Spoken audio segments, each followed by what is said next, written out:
देवाच्या दारात 1300 लोक बेशुद्ध अवस्थेत. काय खरं वाटत नाही का? त्यासाठी तुम्हाला संपूर्ण व्हिडिओ पाहायला लागेल. नमस्कार मित्रांनो, मी विलास वाकचौरे. आपण जाऊया कुसेगाव या यात्रेमध्ये. माझ्या गावापासून साधारण 10 किलोमीटर अंतरावरती असणारं कुसेगाव या दिशेने मी निघालो होतो. जत्रा खूप मोठी होती. दरवर्षी मी या जत्रेला जात असतो. वाटेमध्ये पोलीस मित्र देखील भेटले. ते देखील या ठिकाणी यात्रेकरूंची गैरसोय होऊ नये त्यामुळे कायदा सुव्यवस्था राखताना मला पाहायला भेटलं. फायनली मी कुसेगावामध्ये पोहोचलो, माझी गाडी लावली आणि देवाच्या दर्शनासाठी निघालो. मित्रांनो, कुसेगाव हे खरं तर दौंड तालुक्यातील एक प्रसिद्ध जागृत देवस्थान आहे.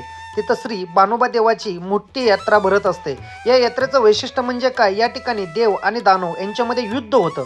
देवाबरोबर युद्ध करण्यासाठी प्रामुख्यानं 2 समाजातील लोक देवाबरोबर भांडत असतात आणि देवाची आणि त्या भांडणाऱ्या म्हणजे की टस्सल करणाऱ्या लोकांची देवाची आणि त्यांची नजर मिळाली तर ते बेशुद्ध अवस्थेमध्ये, मृत अवस्थेमध्ये पडतात. फायनली त्यांना घेऊन आपण त्या ठिकाणी लाईनशीर झोपवलं जातं. तुम्ही पाहत असणारी हीच ती आहे बानोबाची यात्रा.